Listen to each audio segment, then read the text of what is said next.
All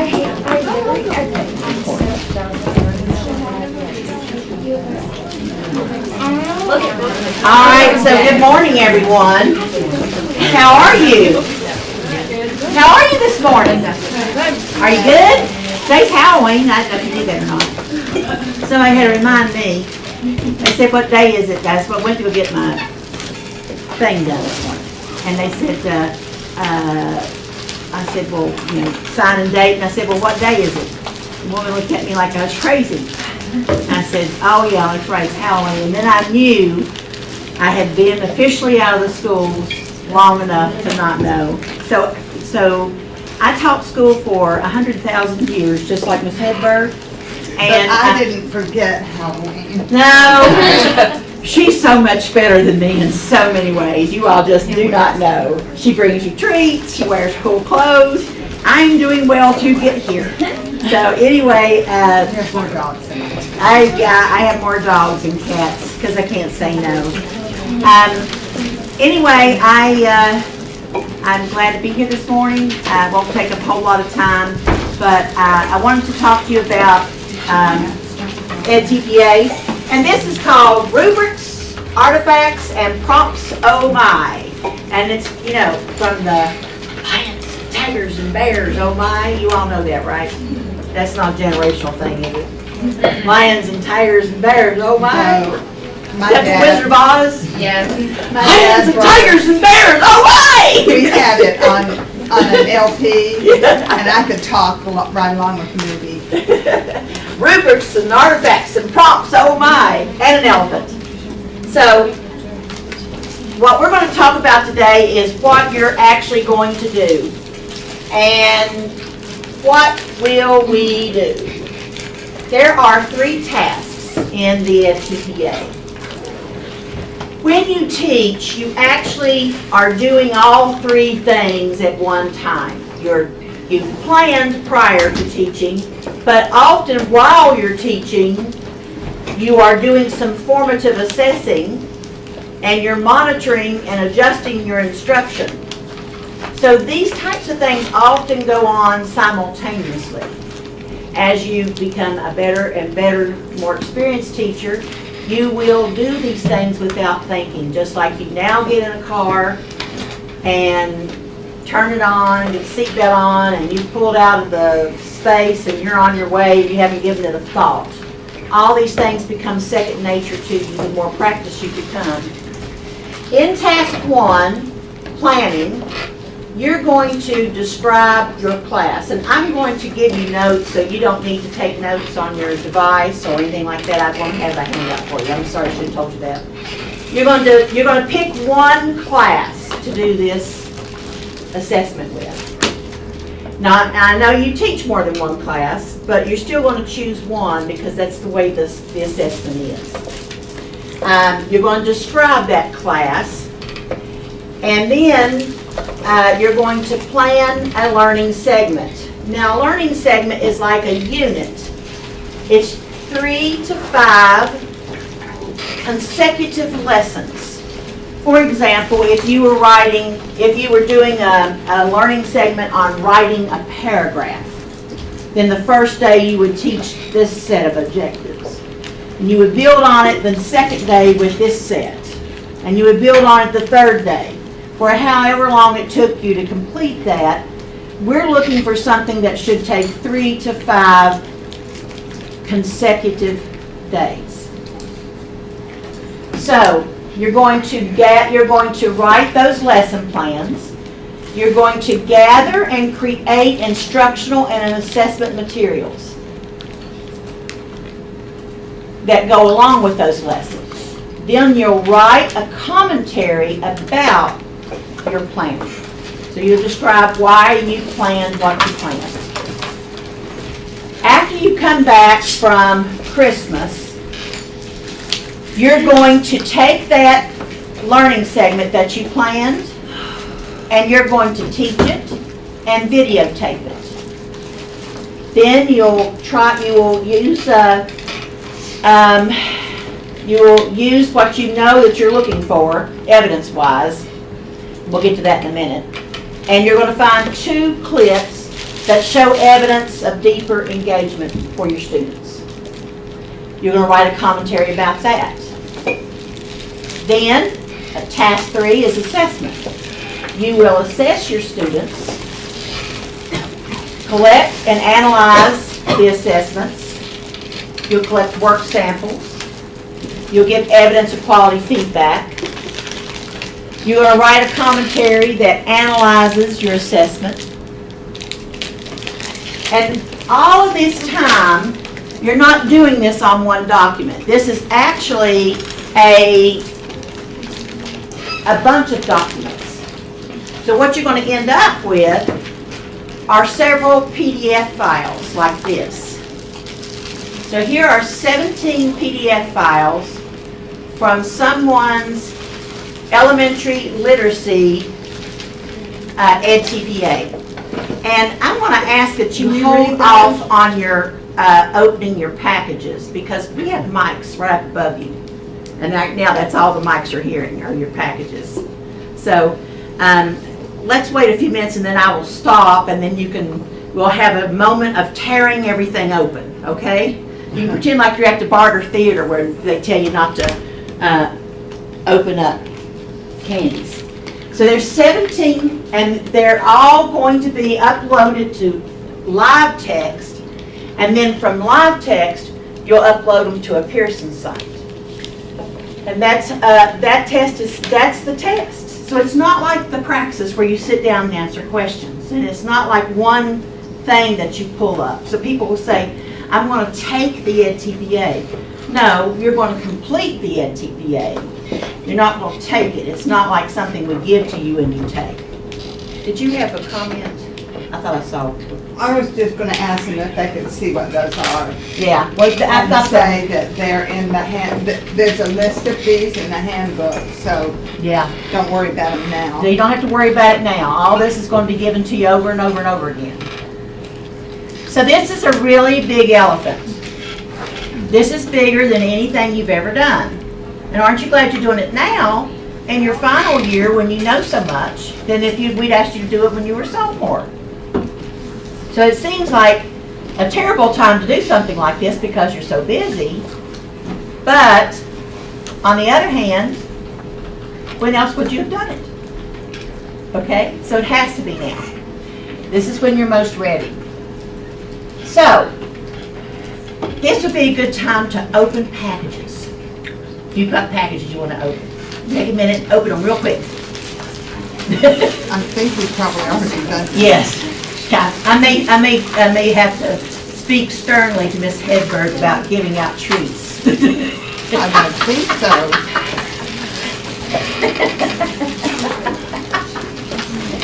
Sometimes those gifts are important. Yes, they are. And I'm just jealous because I don't have the wherewithal to get my act together and go buy them myself. Okay, we finished with the packages? Okay, good. So you're going to, in task 1, describe your class, and that's in something called the context for learning. You're going to do that now in Residency 1. Can I get you to pass these out for me? And we talked about this last week, remember?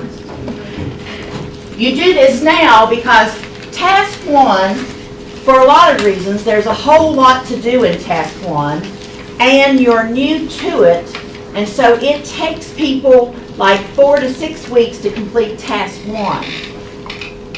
And so what happens in the old model, when we did all of it in Residency 2, people would be still working on task 1 in February instead of filming like they needed to. And then they would hurry up and rush through task 2 and 3, and it showed up in the scores. Task 1 scores were good, 2 and 3 were not. So if you look at scores historically here at ETSU, as we've done more and more to get you ready to hit task 2, as soon as you go into Residency 2, it improves things. Also, do what? Okay, I didn't know how many to do for. So also we're going to gather and create instructional assessment materials and write a commentary. And you're going to do that during the mid-residency that you're going to have with me. December the 19th through January the 13th is when mid-residency is. Mid-residency is a course that's only 2 or 3 weeks long. It's over Christmas. I promise not to have anything due on Christmas Eve or Christmas Day or even the day after Christmas. And I'll be flexible on the due dates to some degree. However, everything will have to be turned in January the 3rd, but way before January 13th, about a week anyway, so that I can give you some feedback. So you're going to write a commentary, and you're going to gather and create instructional and assessment materials. Now, when I say gather, I mean literally you do not have to create these things from scratch. So you can use other people's materials like teachers always do, and you can use even published materials. So it's okay, you don't have to come up with the stuff, but it does have to be appropriate for what you're teaching, your central focus and your objectives. You are going to do that in mid-residency. That means that when you come back on January the 14th, you will be ready to go with Task 2. And I want you, Residency 2 is January 14th, and May 3rd is the last day of spring semester. You graduate May 4th. So we have to be finished with everything in March so that you can get your scores back. Who's looking forward to graduation? Oh my goodness! So many hands. Who knew? All right, so when you come back from Christmas vacation, you will be ready to do Task 2, which means that lesson, that learning segment, those 3 to 5 lessons that you've created, you're going to teach them. And you need to sign up with Tammy Baker and set up a time to reserve the camera that you're going to use. As soon as you have figured out what day you are going, and what days you're going to videotape, you're going to want to set up that time with her to reserve the camera. That is fine, but if you have something that she doesn't know, you need to talk to her anyway about your equipment, if you're planning on using your own equipment, because she is able to, you have to do more than just videotape. You've got to be able to clip the files, compress the files, put sometimes captions on the files, and she needs to know what you've got so she can help you do that, okay? So I like, as a goal, for February the 8th to be when we complete the videotaping, and I know that's a change from what I originally said, but the reason is because if we set up just a week earlier on the date for having that finished, then that puts us way ahead of the game in March. And the date is somewhat flexible, especially if there's snow. But really and truly, if we're coming back on January the 14th, you've got, this is over 3 weeks. So you've got plenty of time to get it done. February the 17th is when I'd like to see Task 2 completed, and then March 10th I'd like to see Task 3 completed. We will have boot camp on March the 13th. This is during ETSU's spring break, and we do it then because we have the run of the building. We can spread out and have plenty of quiet time. Now, boot camp means that you come here and you work to get everything in its final form. If you need assistance with any kind of technological thing, for instance, if you're having trouble making graphs that you're going to need for Task 3, then there will be people here to help you with that. If you're having trouble clipping your videos, compressing them, then there will be people here to help you with that. And so it's just a way for you to get help and have a big period of time to get this done. Because in Residency 2, as you can imagine, you're going to be in school all day, writing lesson plans for school, and it's going to be hard to find extended periods of time to do your work.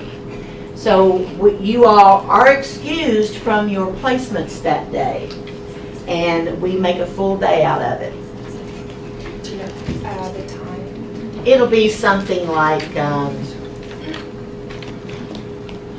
9 to 4, 9 to 3, something like And that. is it is it optional what time we come, or you want us to come all day?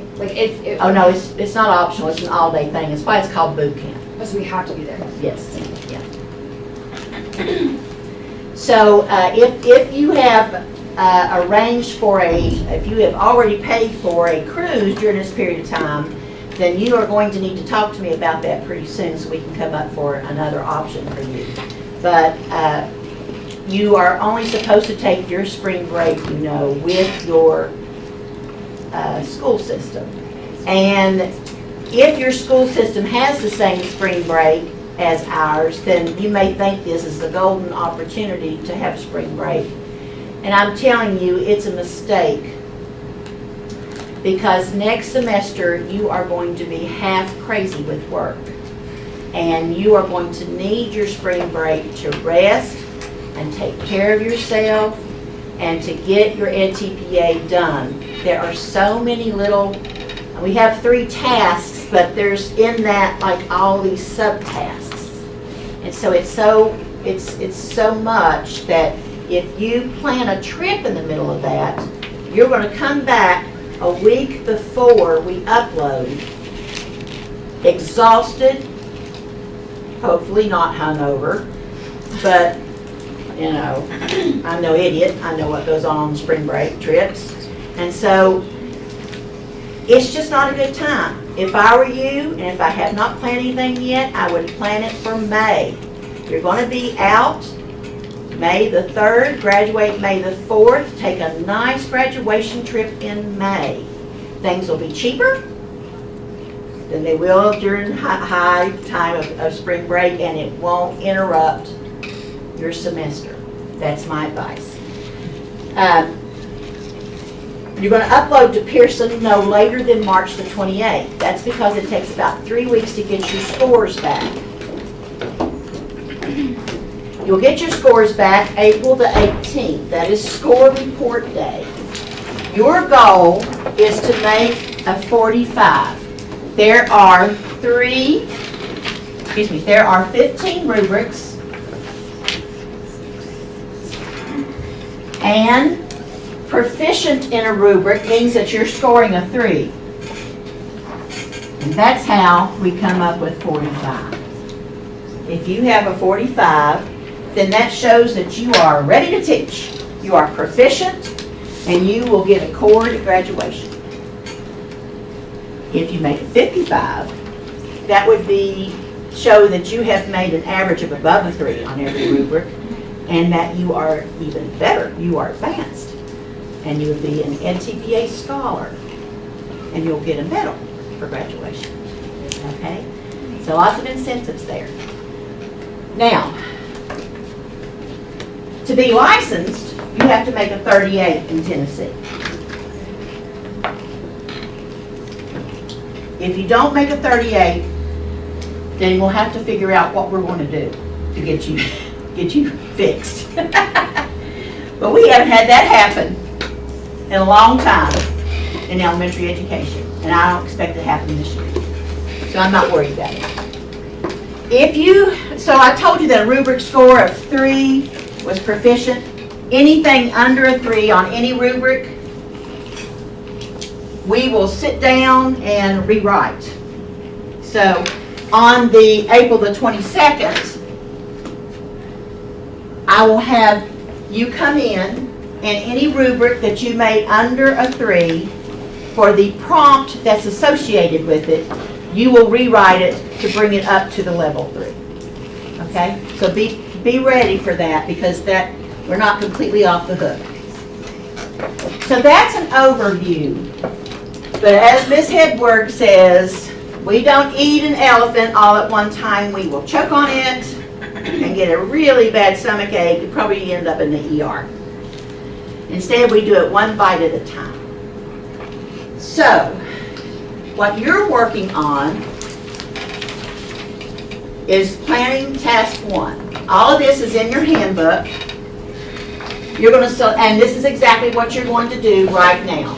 You're going to select one class. You're going to describe the class in Part A, Context for Learning. You're going to decide on a learning segment, which is 3 to 5 lessons with a central focus. And then you're going to write and submit your 3 to 5 lesson plans during this semester. These lesson plans do not have to be perfect. We don't expect anything to be perfect, ever. But we expect it to be in its best shape possible on March 28th. Okay? So it's a work in progress. You can and will be encouraged to go back and look at things over and over and over again to improve them.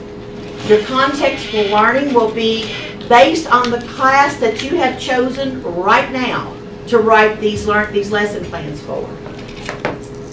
And if you're teaching the same thing to 3 different classes, you choose one of those. And you don't necessarily need to choose the easiest class to teach. That's right. You know, if you've got a class full of little secretaries that do everything you're supposed to, they're supposed to do, that's not the class to choose. You want things you can talk about. You want a variety of abilities, and behavior, classroom behavior is not much of an issue for So, the edTPA. On November 15th, from 4:15 until 5:45, and on November the 16th,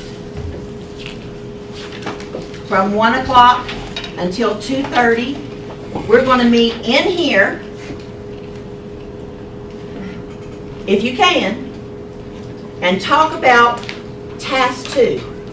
Because if you don't plan ahead for what needs to be in your lessons, then you're not going to do very well on task 2. There are certain things that have to be in that video for you to score well. And so you have to plan for that. So you're going to teach what you plan, right? And you need to teach certain things, you need to plan for them. So you need to know what those certain things are. You need to sign up for this because I already have 56 people signed up. And this is the part of the edTPA that we struggle with Every year with scores, and it's because sometimes you're tempted to video before you have a good handle on what we're looking for. Once you've videoed it, you can't, that's it. You can't go back and add a place where you deepened understanding.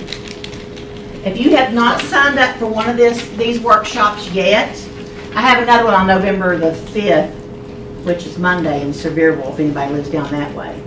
Then you need to email me and ask me for the link so that you can sign up for it, because there is only so much space in this room. And I think we're okay, but it's college-wide. It's everybody. It's not just elementary education.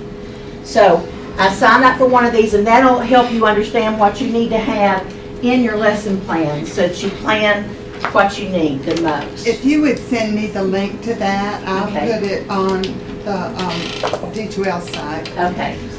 So you want to, this is what you're going to do right now. You're going to do the context for learning and your lesson plans, and you are lucky because Ms. Hedberg it was one of the first people in the state of Tennessee to start working with student teachers with the edTPA. She was one of the first people to be trained. She has been doing this for years, about 9 years. About 9 years since Yes. 2011, so 8 years. 8 years. 2010, I think we started. And so she's been with it from the beginning, and she's seen the entire progression. She's worked with students who are in the elementary handbook, the secondary ed handbook, which is like all these different content areas. She's worked with performing arts, visual arts, science, music, all of it, PE, everybody. So she knows what she's doing, and so you need to trust her. and do what she says. I go to her for questions, she comes to me for questions. It's not like I know more than she does. You need to understand that. So you need to make sure that you come to her for questions, and you can come to me for questions too if you want to. But you've got a fantastic resource right here. Read your handbook. And I bring that up because not everybody's got this type of resource. Not everybody's got this, Ms. Hedberg. Yes? Will you, like you did for the other meetings, will you upload them or have someone upload them so we can do it online if that's an option? Yes, I have. I'm recording this one, as a matter of fact, yeah. I try to record everything. Thank you, because I just worked those 2 Yeah, days and I really I want to watch understand. it. Yeah, I was just gonna ask the same thing, Yeah. so it'll be a recording or Yes, something it like will. that? Okay, So awesome. you can send me that link too when, Yes. after you've got one. Okay. And I'll post it on D2L so that you can see it, because this one is very important. Not that the other two haven't been, but this This is is going to be critical such a information help that to you need right now, is what this is, yeah. All right, so that's what you're doing right now this semester in residency 1. But remember, everything is just a draft until the end. In mid-residency, again, that's with me, and that's from December the 19th until January the 13th. It will be an online course. And the things that you're going to do are read a document called Making Good Choices.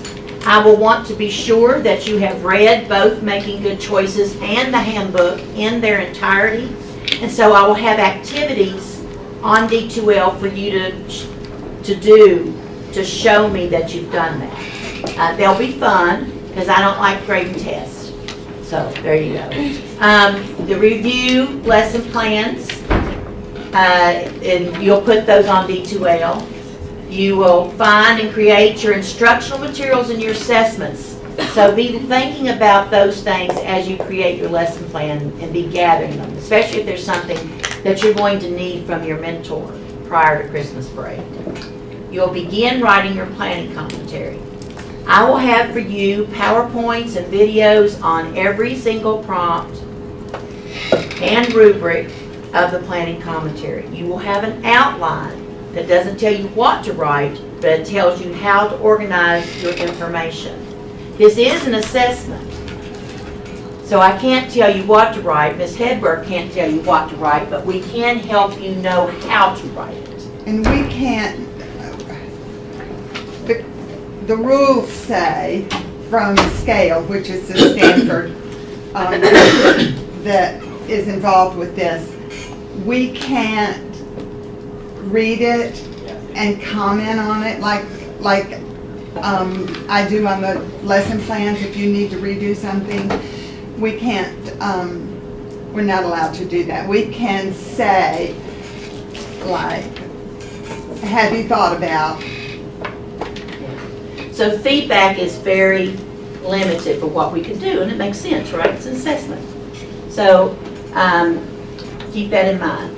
I will provide you with outlines, and our goal for mid-residency would be to get you completely ready for task 2. This is what the context for learning looks like. And I probably don't have enough of it And we either. went over this I last probably week. don't have enough of either one of these. Well, you want me to go next? It's up to you. 4 copies will work. Yeah. Okay. Okay. So this is the context for learning. It's a template. So there's a template that you'll have that Ms. Hedberg will give you, and you open it up, and it says to put an X on some of them. And then you see here, these are what we call brackets. So like for this one, you would just put an X on the line, but for here, where you're answering the questions, you just put in the information in the bracket. And there are 3 pages to the Context for Learning template. And this is where you describe your class. And this is what we call a piece of evidence. So one of the things when you're writing, you see these things that are up here on the wall that says claim, evidence, and reasoning? Well, that's where in the secondary ed program, we're talking about writing the edTPA and writing in a way where you make a claim, you state the evidence that supports the claim, and then you provide your reasoning. And these are good examples of this. And Ms. Hedberg's going to make more copies. I apologize for not having enough. I didn't know how many there were.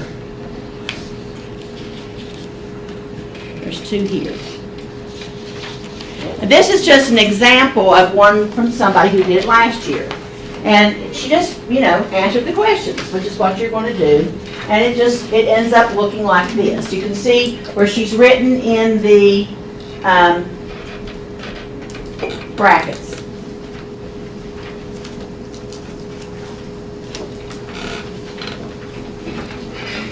And then here is a sample planning commentary. This young woman made a 67 out of 75, which is excellent. Which is the highest score in elementary literacy last year.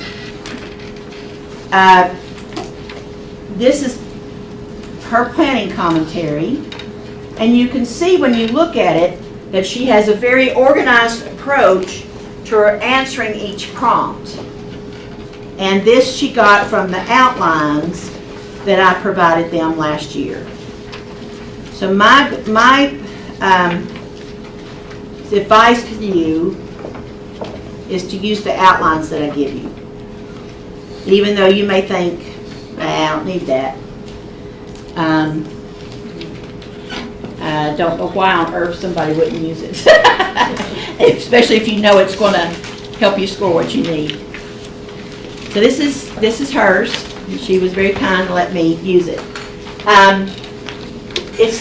It's okay for you to look at these and see how she's approached the question. But you will write 3 of these. You'll write one for comp, one for planning, one for instruction, and one for assessment. I just wanted you to see what it looks like. Other than that, you'll have one file that contains all of your lesson plans. You'll have one file, of course, for the context for learning. You saw the 17 files that we looked at the beginning of the presentation. So that's what you're making. You're creating files. 2 of those files are video clips. Do you have any questions for me? We didn't get the context. They're back there on this side. But they didn't get any of it. There's going to be context for learning and I said 4, and I've only got 3 here. And the original system. okay, got a question over here. I kind of talked to the professor about this earlier today. It's okay to use the same standard in our 3 different units? You can use the same standard, but I wouldn't use the same objective necessarily because, a standard is a big goal, and your objectives break down into smaller pieces. And so you would be working on smaller pieces that build on one another each day. Yeah. So it's like this one. It's like a unit, but it's not called a unit because often it's a much smaller slice. What if not one of those, we just need one context? What other questions do we have? So the context for learning, like this one is kind of like describe your class. Yeah. That's what that is. And then the planning commentary is plan on learning. The planning commentary is what you write during mid-residency after you have written all your lesson plans and after you watch my videos and PowerPoints on how to write it. I would not attempt writing it before you get my supports. Last year, bless their hearts, I had a bunch of people who I gave them the material. I came in late. I didn't come in to start working with them until like sometime in late February or something, middle of February.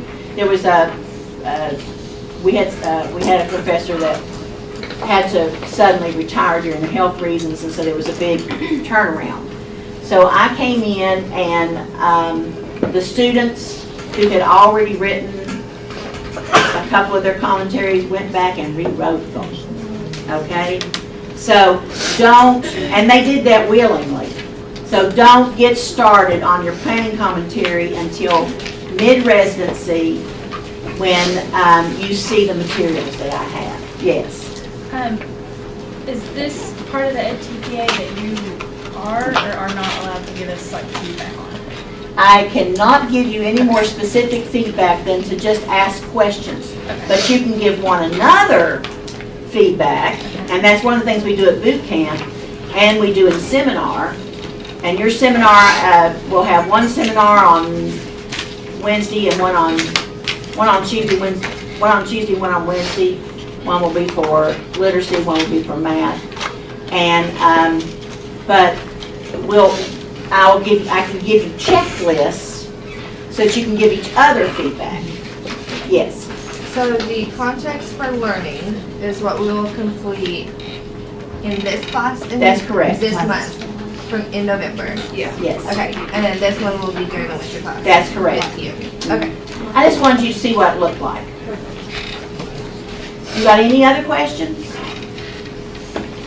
And we're going to go through, in the remaining weeks of the semester, we're going to go through the handbook, look at the rubrics, and we won't go as in-depth as Ms. Rock will, but especially for task 2, we want to look at those rubrics and make sure that everything you need is in there. The lesson plan form that we're using is designed to match the edTPA. So if you fill out that whole lesson plan, then you have the information you need. Did you get my email? Yes.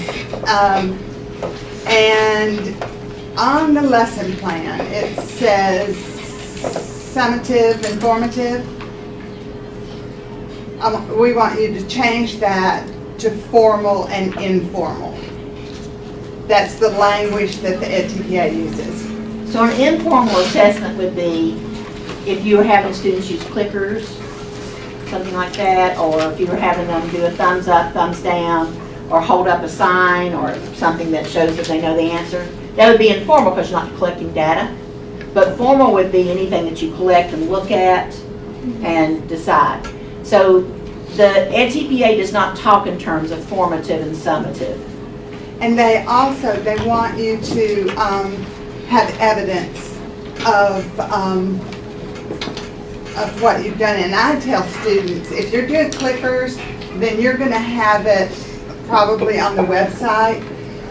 But if you're doing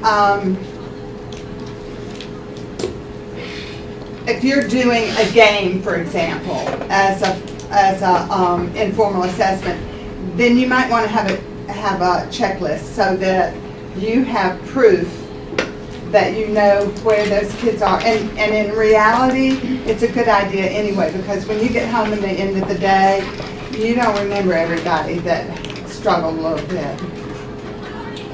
So lots of things to talk about and do. I know she wants to have time to show you all a fantastic video, which I hope you do. And I'm gonna log off so that you can do that. It's Email me if you have questions, if you need anything from me. we have a question back here. I was just gonna ask, so if you did make a lower than a 38 or lower than the score that you wanted, and we have to rewrite it, do we resubmit that to edTPA and they It's quite restore it? possible.